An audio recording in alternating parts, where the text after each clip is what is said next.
Hi, I'm Helga from Helga's Pennsylvania Cooking. Today is kind of just going to be a bit of a ramble here about stickers, channels, some upcoming projects, cookbooks, stickers. So, ironically enough, when I started this channel, actually my other half, the Scrambled Mechanic, suggested it last fall.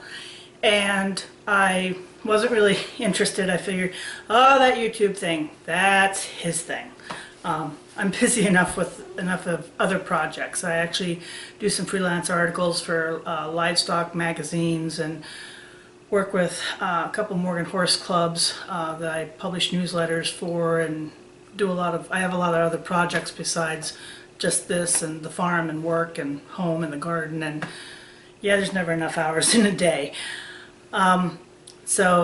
But the idea kind of was taking root because when I would talk to my niece or visit her, and she would say things like, oh, I wish I could see how you do that, and share the recipes, and I thought, well, you know, doing video recipes, that would be kind of nice, and it would pass on, you know, some of the family recipes.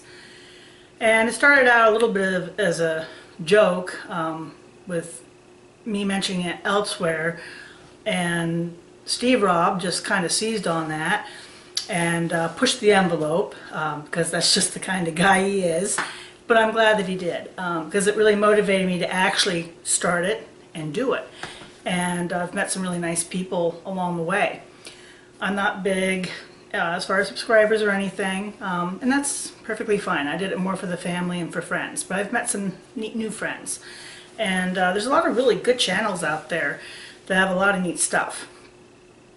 Cooking, gardening, otherwise, and I have a lot of outdoor interests as well. Stickers. So I don't have a huge toolbox like Mike does. Let's face it, his is industrial size. I have a small toolbox at the farm, but it would probably hold about 4 stickers. And to be honest, yes, I have my own tools at the farm that I use. However, the really big stuff, the Scrambled Mechanic, you saw his toolbox. I just go raid his. Don't tell him I did that. I always put it back. But you know, so why dual the effort? However, you know, for my home area, this is my garage. And so that's going to be my sticker board up there. And the Scrambled Mechanic is not there. We actually ran out of stickers, sent the ones that I'd already gotten out, so I have more of those ordered. However, I am wearing this, so he's represented. And I have my own sticker now, and SMA's up there. I'm going to include a address here at the bottom. If people do want to send stickers in and stuff, I'll put them up. Ironically enough, well, I do have some regular female cooking followers. 85% of you guys that are coming are from the mechanic neighborhood, and mostly guys. I'm okay with that. I've worked for over 25 years in an industrial setting with mostly men, and actually feel more comfortable there anyway. I said I wouldn't be the normal cooking chick channel. Cookbooks. So right now I'm doing the game series. This is one of the cookbooks I'm using. Cookbooks for me are kind of like Chilton's manuals for you guys. They give me a lot of ideas. I don't always follow them, but they give me a lot of ideas, and ideas for different flavor profiles. And sometimes on technique, if I'm not sure how to do something or something different.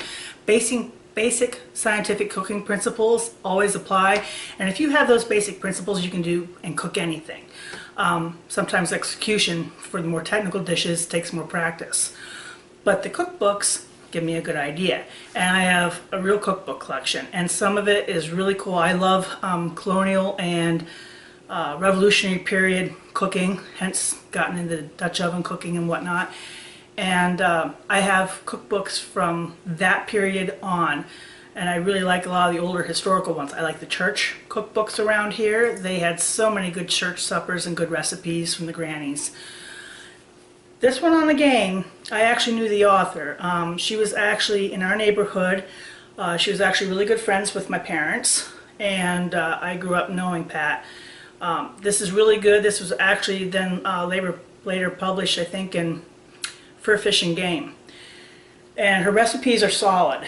I used a lot of these as a basis, and also from my mom cooking game growing up. I grew up on a farm, I grew up hunting, so I can't think of a whole lot we didn't cook and make, from turtle to groundhogs. There's a way to cook everything. So that's for the game. This you can still find like on Amazon.com. You can find the stray copy, do a search on it. It's worthwhile. It's a really good resource, and it covers large game, small game, saltwater fish, freshwater fish. Really good resource on how to prep the meat. Really good resource. Now, for MBYR31, if you get a chance, check out his channel. He has a little bit of everything over there, but I like the guy. He has farm-alls, which at my house, red is right and green is wrong. So that's a point in his favor right off the bat. But he's looking at starting to do some Dutch oven cooking, which I love and I'm really excited about. I do mostly charcoal Dutch oven cooking just because it's easier, but I've done wood as well. Not as proficient, but I have done wood as well, and I grew up using wood because we didn't use charcoal. I bet you till I was a teenager if we went somewhere.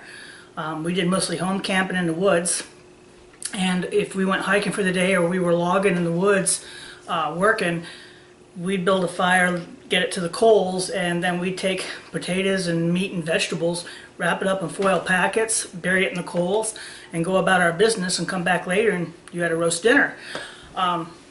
So that was really the start of it for me, and I grew up doing that and loved it. But I'm Dutch oven cooking now again when we go camping, and I'll use whatever I have. If I have charcoal, great. It's a little bit more precise than wood, but hey, whatever.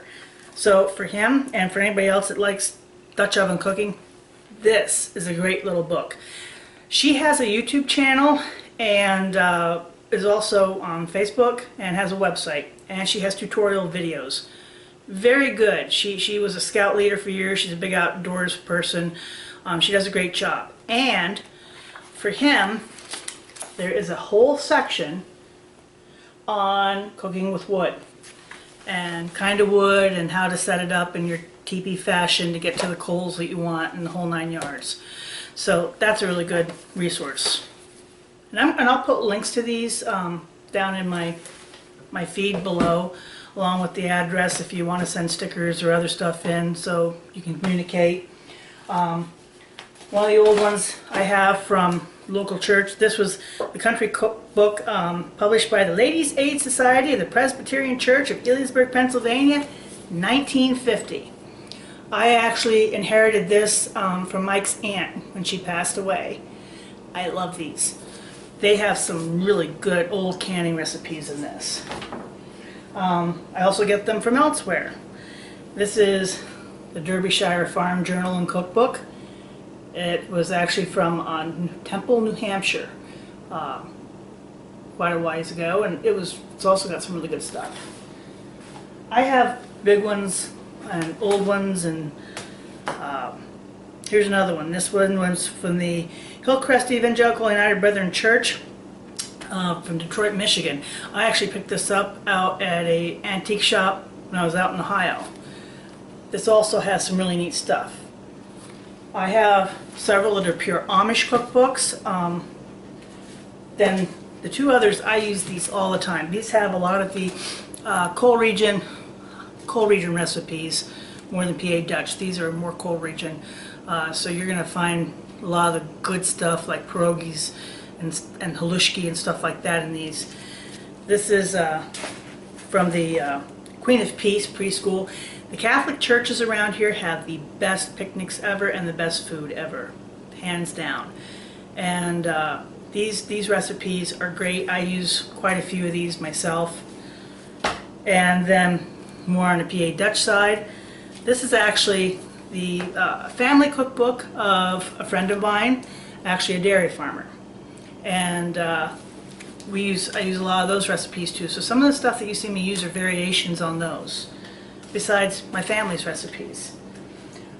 Also coming up, my dairy farmer friend, actually that guy from his family, he has a lot more cream than he can use. It's not being taken out of his tank when they come pick milk up. They're leaving cream behind, and he didn't want to see it wasted, so he talked to me about it and see if I had a use for it. Oh yeah, I have a use for it. It's called making butter and yogurt. And I was really happy. Growing up, my mom, we made butter, yogurt, cheese, the whole 9 yards. One of the advantages of growing up on your own dairy farm. And she had a set of this. Her bowl's actually cracked now from so many years of use. This is actually a wooden dough warming bowl, and this is a butter paddle. And actually, when you're done churning butter, I actually like using a bowl like that to get all the excess water out. So I plan on using that here in the near future, and I'll take you guys along with me as I make my own butter and my own yogurt coming down the road. So that'll be another new thing. Festivals I hope will be coming up pretty soon.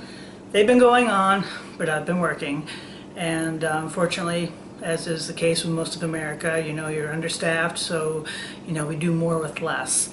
So I haven't gotten to nearly as many of those as I would like to, and I'm hoping I can too here in the fall.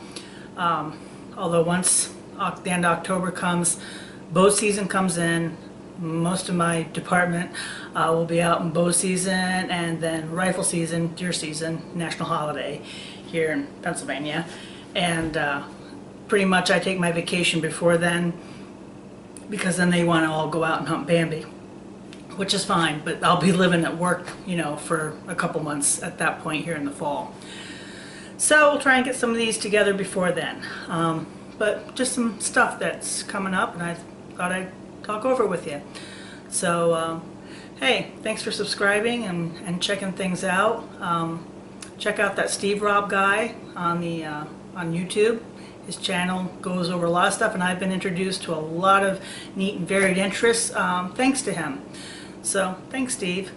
And to the others out there, coming up, you're going to see some other stuff from some of you guys, and share the love around in the YouTube community. So thanks a lot.